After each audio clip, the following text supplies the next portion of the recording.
સુરતમાં પણ સ્માર્ટ મીટરનો વિરોધ, 5000થી વધુ લોકોએ કરી વાંધા અરજી, કોંગ્રેસા પણ જોડાયા। ગુજરાતભરમાં સ્માર્ટ મીટરનો વિરોધ વધતો જઈ રહ્યો છે। વડોદરા, અમદાવાદથી લઈ સુરત સુધી સ્માર્ટ મીટરનો વિરોધ કરવામાં આવી રહ્યો છે। ગરમીમાં લગભગ બમણાથી પણ વધુ બિલ થતા જૂના બિલોની તુલનાએ સ્માર્ટ મીટરમાં વધુ બિલ આવતું હોવાનું દાવા સાથે લોકોને ભારે આર્થિક નુકસાન વેઠવું પડી રહ્યું છે, જેને કારણે લોકો સ્માર્ટ મીટર કાઢીને લઈ જૂના મીટરો ફરી સ્થાપિત કરી દેવા માંગ કરી રહ્યા છે।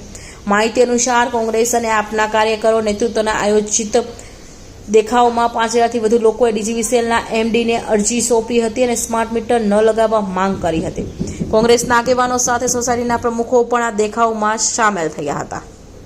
આજરોજ કાપોદ્રા ખાતે દક્ષિણ વીજ કંપની જે આવેલી છે ગુજરાતની, અને ત્યાં સમગ્ર ગુજરાતની અંદર જે સ્માર્ટ મીટર લગાડવાની શરૂઆત થઈ છે અને જ્યાં જ્યાં સ્માર્ટ મીટર લાગ્યા ત્યાં લોકો છે એ ત્રાહિમામ પોકારી ગયા છે આ સ્માર્ટ મીટરના બિલોથી।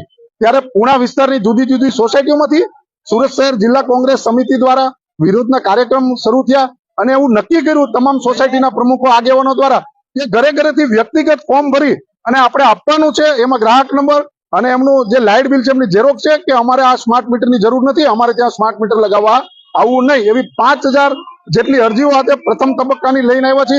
આવનારા સમયની અંદર બાકીના જે ગ્રાહકો છે, બાકીની જે સોસાયટીઓ છે એ લોકો દ્વારા પણ આ જ રીતે આ સ્માર્ટ મીટરનો વિરોધ કરી બાયકોટ સ્માર્ટ મીટરના હેશટેગ સાથે આ કાર્યક્રમ આપવામાં આવશે અને અરજીઓ આપવામાં આવશે।